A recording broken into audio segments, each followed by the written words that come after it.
Solo levelling के बिल्कुल episode पर आप सभी का स्वागत है। तो आज हम लोग बात करने वाले हैं solo leveling season 2 episode number 7 के बारे में। तो पिछले एपिसोड में हमने देखा हंटर एसोसिएशन के चेयरमैन गो गन ही जिन्हों को हंटर एसोसिएशन ज्वाइन करने के लिए रिक्वेस्ट करते हैं। जिन्हों इसके बाद पूछते हैं आखिर आप मेरे लिए इतना दूर क्यों जाना चाहते हैं। चेयरमैन कहते हैं मेरे ख्याल से आप कोरिया के टॉप 5 गिल्ड को जानते होंगे। कोरिया में यहाँ पर 5 मेजर गिल्ड्स थे। उनमें से सबसे पहला था हंटर्स, सेकंड पे था फेम, थर्ड पे था व्हाइट टाइगर, फोर्थ पे था फिएट और फिफ्थ में था नाइट्स। चेयरमैन कहते हैं अभी के लिए इन 5 गिल्ड में अच्छा बैलेंस बना हुआ है। अगर आप किसी भी गिल्ड में ज्वाइन करते हैं तो इन सभी के बीच में पावर बैलेंस बिगड़ जाएगा। जैसे कि आप जानती है हंटर्स के ऊपर हमारे कोई भी कायदे कानून नहीं चलते और वहीं पर बात एसोसिएशन की आती है। जिन्हों यहाँ पर मनी मन सोचता है इस दुनिया में मैजिकल बीस के साथ साथ बहुत सारे खतरनाक हंटर्स भी है। इसके बाद चेयरमैन जिन्हों के डिसीजन के बारे में पूछते हैं। जिन्हों यहाँ पर कुछ नहीं कहता, जिन्हों अपने मनी मन सोचने लगता है। वैसे देखा जाए तो ये उतना भी बुरा ऑफर नहीं है। मैं जानता हूँ मिस्टर गो की मदद से बहुत सारे हंटर्स ने कामयाबी हासिल की है। उसके साथ साथ गवर्नमेंट के साथ भी उनका अच्छा कनेक्शन है और ऊपर से मुझसे वो कहीं गुना ज्यादा ताकतवर है। मुझे लगा था कि मैंने अच्छा खासा लेवल अप किया, लेकिन शायद ये काफी नहीं था। दूसरी तरफ चेयरमैन अपने मनी मन सोचते हैं गिल्ड के साथ हंटर एसोसिएशन का कोई भी कनेक्शन नहीं है और सारे बड़े गिल्ड्स को कंट्रोल करने के लिए इस देश को हंटर एसोसिएशन की बहुत ज्यादा जरूरत है।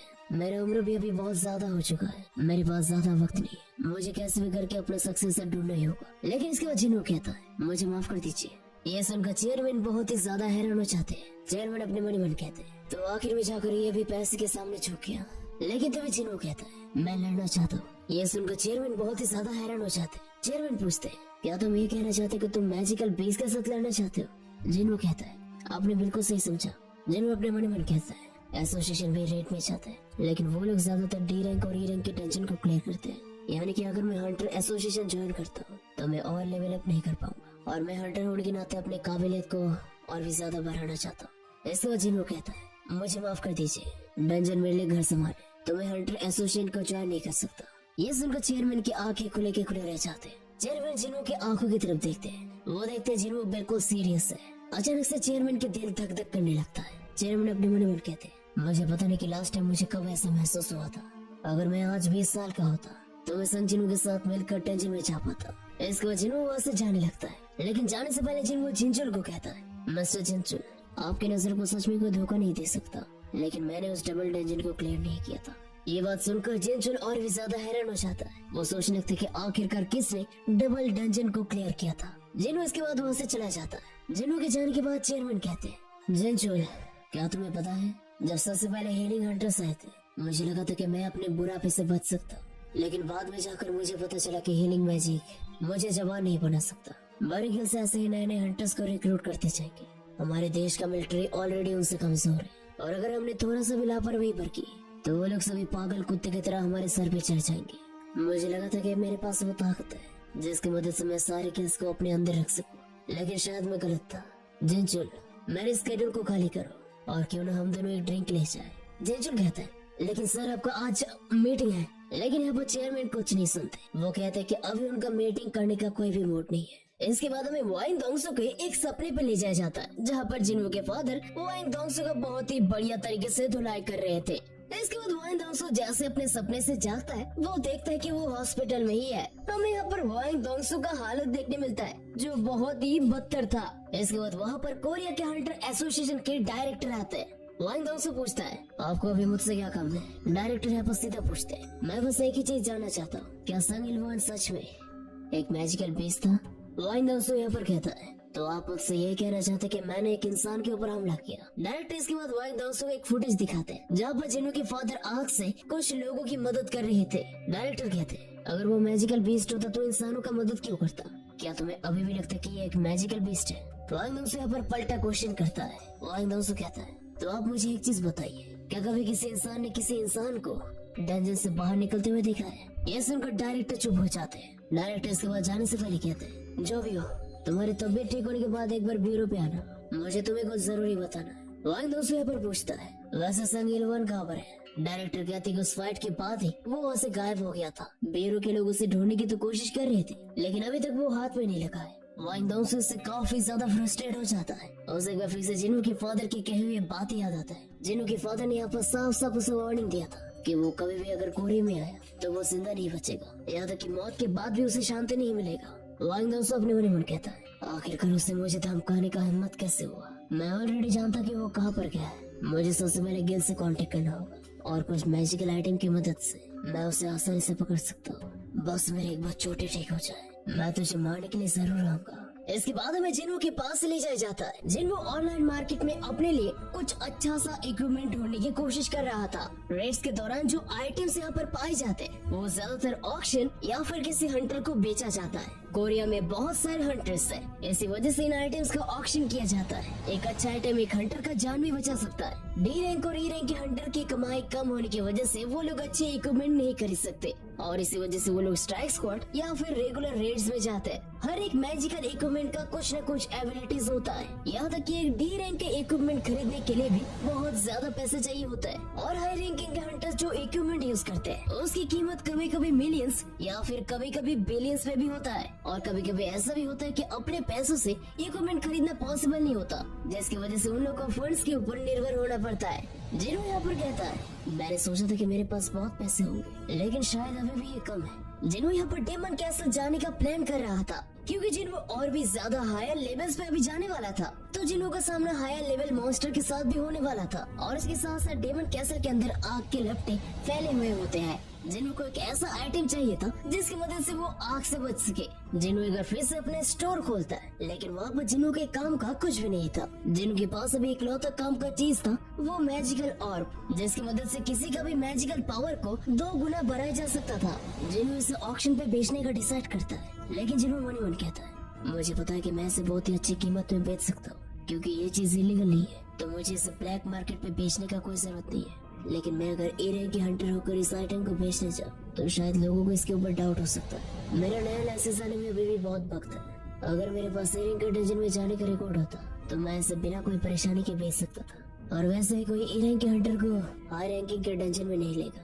लेकिन तभी अचानक से जिन्हो को एक ऑनलाइन क्विज देखने मिलता है जहाँ पर एक हाई रैंकिंग के डंजन में लो रैंक के हंटर को रिक्रूट किया जा रहा था। इसके बाद हमें हंटर एसोसिएशन पे चेयरमैन गो गन ही के पास ले जाया जाता है। वो जिंजुल से जिन्हो का 4 साल पहले का रिकॉर्ड मंगवाते हैं। जिंजुल चेयरमैन को कहते हैं कि इन 4 सालों में जिन्हो को सबसे कमजोर हंटर माना जाता था। चेयरमैन यहाँ पर पूछता है, कहीं वो फॉल्स रैंक तो नहीं था ना? लेकिन यहाँ पर जिंजू साफ साफ मना कर देता है। जिंजू कहते कि जिनके साथ वो रेड्स पे गया था उनके मुताबिक वो कोई फॉल्स रैंकर नहीं था।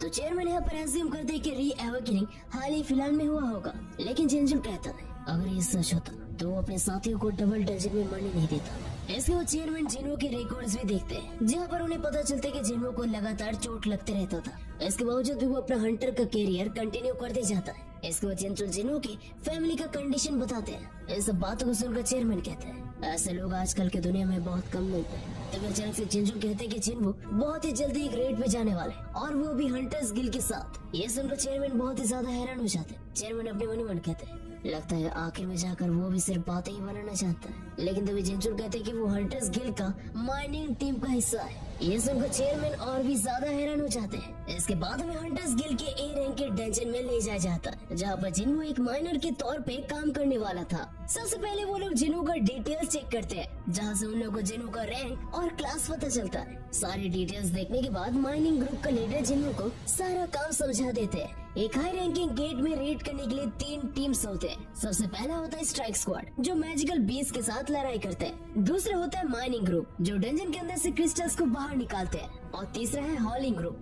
जो मरे हुए मैजिकल बीस्ट के बॉडी को डंजन से बाहर निकालते हैं। डंजन के अंदर से मैजिकल बीस्ट और बॉस का काम खत्म होने के बाद ही माइनिंग टीम और हॉलिंग टीम एंटर करते हैं। क्योंकि डंजन के अंदर इलेक्ट्रिसिटी का सुविधा नहीं है तो वो लोग डंजन के अंदर मशीनें नहीं ले जा सकते। इसी वजह से उन लोगों को पुराने तौर तरीके आजमा के कुदाल लेकर जाना पड़ता है। लेकिन जिन्हों नोटिस करते हैं कि इस कुदाल का भी कुछ मैजिकल एनहेंसमेंट है। जिन्हों यहाँ पर पहली बार अपने आंखों के सामने एक ए रैंक के डंजन को गेट को देख पा रहा था और ए रैंक के गेट को देखने के लिए जिन्हों यहाँ पर आया था। इसके बाद हमें डंजन के अंदर के स्ट्राइक स्क्वाड के पास ले जाया जाता है और इस स्ट्राइक स्क्वाड को खुद चोई जोंग यानी कि हंटर्स गिल्ड का लीडर लीड कर रहा था। वो लोग अपने ग्रुप के साथ आगे बढ़ने लगते हैं लेकिन आसपास उन लोगों को कोई भी मॉन्स्टर नहीं दिखाई देता।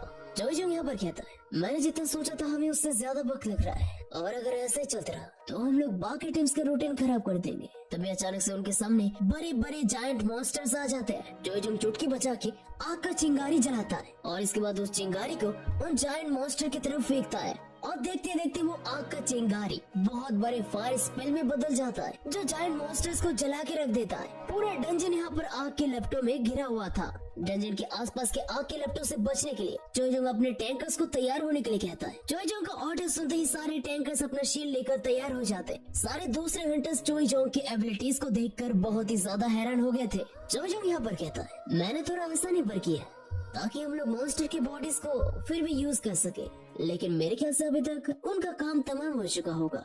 देखते देखते यहाँ पर डंजन के आग बुझ जाते हैं। इसके बाद चोईजोंग कहता है, चलो मैं तुम्हें बाहर तक छोड़ देता हूँ और हाँ, आसपास के गन से थोड़ा संभाल के रहना, वैसे भी तुम्हारा नाक थोड़ा सा ज्यादा सेंसिटिव है। इसके बाद हमें डंजन के बाहर ले जाया जाता है। माइनिंग टीम यहाँ पर बहुत ही ज्यादा बेचैन हो रही थी क्योंकि अभी तक स्ट्राइक स्क्वाड बाहर नहीं निकला था। हंटर एसोसिएशन वाले माइनिंग टीम को यहाँ पर दिलासा देने लगते हैं और थोड़ी देर और उनको इंतजार करने के लिए कहने लगते हैं। इसके कुछ देर बाद ही स्ट्राइक स्क्वाड बाहर आने लगता है। जिन्हों पीछे से यहाँ पर चुप चुप के उन सबके ऊपर नजर दे रहा था। उन सबको देखकर जिन्हों मनी मन कहता है, तो ये है कोरिया का सबसे ताकतवर स्ट्राइक स्क्वाड और ये है हंटर्स गिल्ड का लीडर और मेरे ख्याल से वो हंटर्स गिल्ड की वाइस कैप्टन होगी। इसके बाद ही हमें वहाँ पर चाहिन देखने मिलती है जो सभी के साथ डंजन से बाहर निकल रही थी। जिन्हों यहाँ पर चाहिन के ऑरा को नोटिस करके कहता है, मैं सोचता हूँ कि चाहिन की तरह ऐसा हो रहा और कितने औरत के पास हो सकता है। वो शायद चोईजोंग की तरह ही ताकतवर हो सकती है या फिर उससे भी ज्यादा। मेरे ख्याल से वो चेयरमैन गो के लेवल की भी हो सकती है। चाहिन जब गेट से बाहर निकल ही रहे थे तभी चाहिन को एक प्रेजेंस नोटिस होता है। चाहिन यहाँ पर अपनी साइड की तरफ मुड़ती है लेकिन वहाँ पर चाहिन को ऐसा कोई नहीं देखने मिलता। चाहिन को एक समय लगता है कि वहाँ पर शायद मिस्टर गो खड़े हुए होंगे लेकिन वहाँ पर कोई नहीं था। इसके बाद अचानक से चाहिन रुमाल से अपने नाक बंद कर लेती है। इसके बाद सभी माइनिंग ग्रुप्स के लोग डंजन के अंदर एंटर करते हैं। एक गेट का रैंक मेजर किया जाता है उसके अंदर से आने वाले मैना वेव से, ना कि उसके अंदर रहने वाले मैजिकल बीस्ट से। लेकिन अगर बहुत सारे लो रैंकिंग के मॉन्स्टर गेट के सामने आ जाते हैं तो मैना वेव्स का अमाउंट बढ़ जाता है। लेकिन फिर भी एक ए रैंक के डंजन का मैना वेव्स उससे कहीं गुना ज्यादा बड़ा होता है। एक बी रैंक के डंजन में कमजोर मॉन्स्टर हो सकता है लेकिन एक ए रैंक के डंजन में सारे मॉन्स्टर्स ताकतवर होते हैं। जिन्हों जैसे ही डंजन के अंदर जाता है वो तुरंत डंजन बॉस का मैना वेव सेंस कर लेता है। लेकिन जिन्हों को माइनिंग टीम के अंदर रिक्रूट करने की वजह से माइनिंग टीम के लोगों के बीच में यहाँ पर हलचल मच जाता है। वो यहाँ पर एक ए रैंक के हंटर को एक्सेप्ट करने के लिए बिल्कुल भी तैयार नहीं था और इन सब हलचल को सुनकर जिन्हों अपने मन मन कहता है, लगता है तुम कहीं पर भी जाओ एक ही रैंक के हंटर को कहीं पर भी इज्जत नहीं मिलता। तभी वहाँ पर एक माइनिंग टीम का बंदा आकर जिन्हों को जानबूझ के धक्का देता है। वो बंदा जिन्हों को अपने रास्ते से हटने के लिए कहता है लेकिन जैसे उन दोनों की आंखें मिलते हैं वो बंदा जिन्हों से काफी ज्यादा डर जाता है और वो वहाँ से तुरंत निकल जाता है। हॉलिंग टीम ने ऑलरेडी अपना काम शुरू कर दिया था और वो लोग मॉन्स्टर्स की बॉडीज को बाहर लेकर जा रहे थे और सब कुछ क्लियर होने के बाद माइनिंग टीम का काम शुरू हो जाता है। मॉन्स्टर्स की बॉडीज, हड्डियाँ, लेदर, मीट सब कुछ यहाँ पर कलेक्ट किया जाता है। यहाँ पर हमें एक बहुत ही बड़ा सा जायंट देखने मिलता है जिसे बांधकर बाहर ले जाने का तैयारी किया जा रहा था। माइनिंग टीम का लीडर और जिन्हो वो दोनों एक साथ खड़े होकर हॉलिंग टीम का काम देख रहे थे। टीम लीडर यहाँ पर कहते हैं, पहली बार ए रैंक के डंजन में आकर शायद तुम्हें कुछ हैरानी हो रही होगी। जिन्हो कहता है, हाँ मैंने जितना सोचा था मॉन्स्टर्स उससे कहीं गुना ज्यादा बड़े होते हैं। वैसे स्ट्राइक स्क्वाड ने सारे बीस्ट को मार दिया लेकिन बॉस अभी तक जिंदा है। टीम लीडर कहता है, हाँ अभी तक बॉस जिंदा है क्योंकि बॉस के मारने के बाद कोई भी डंजन बंद हो जाता है तो हमें बॉस को मारने से पहले सारे मटेरियल्स बाहर निकालने पड़ते हैं। जिन्हो पूछता है, लेकिन अगर बॉस ने आकर बीच में हमला कर दिया तो क्या होगा? टीम लीडर कहते हैं, अगर ऐसा हुआ तो शायद सारे लोग मारे जाएंगे। जिन्हो टीम लीडर को कहता है, क्या आपको इससे डर नहीं लगता? टीम लीडर कहता है, बिल्कुल नहीं, मैं हंटर्स गिल्ड के लिए पिछले 3 सालों से काम करते आ रहा हूँ और ऐसे चीजें आज तक नहीं हुई। लेकिन जिन्हो अभी भी बॉस का प्रेजेंस अभी भी फील कर पा रहा था। जिन्हो अपने मन में कहता है, वो शायद वल्कन और मेटस से काफी गुना ज्यादा स्ट्रॉन्ग होगा। वैसे मैं काफी हैरान हूँ कि चोईजोंग और चाहिन ऐसे खतरनाक मॉन्स्टर्स को हरा सकते हैं। उसी के साथ साथ हर एक टीम मेंबर्स का एक बहुत ही ज्यादा इम्पोर्टेंट रोल होता है और शायद यही उनके एक्सपीरियंस को दर्शाता है। इसके बाद जिन्हों कोदाल लेकर मैना क्रिस्टल्स का खुदाई करने लगता है। लेकिन सभी जिन्हों का स्पीड देखकर सभी लोग बहुत ही ज्यादा हैरान हो जाते हैं। सभी लोग सोचने लगते हैं, क्या ये असल में एक ए रैंक का हंटर है? लेकिन दूसरी तरफ टीम लीडर कहते हैं कि उन्होंने अच्छी तरीके से लाइसेंस को चेक किया है। इसको टीम लीडर एक ही चीज कहते हैं, अभी सिर्फ हम लोग एक ही चीज कह सकते हैं, उसका जन्म माइनर बनने के लिए हुआ है। देखते देखते यहाँ पर लंच टाइम आ जाता है। टीम लीडर जिन्हों को बुलाने के लिए आते हैं, लेकिन जिन्हों कहते हैं कि वो यहाँ से आने से पहले खा कर आया है, तो वो डंजन के अंदर ही अपना वक्त बिताएगा। सभी लोग यहाँ पर लंच के लिए जैसे ही जाते हैं, जिन्हों यहाँ पर कुदाल को साइड में रखता है। जिन्हों अपने मन में कहता है, मैं इस मौके को बेशक गंवाना नहीं चाहता।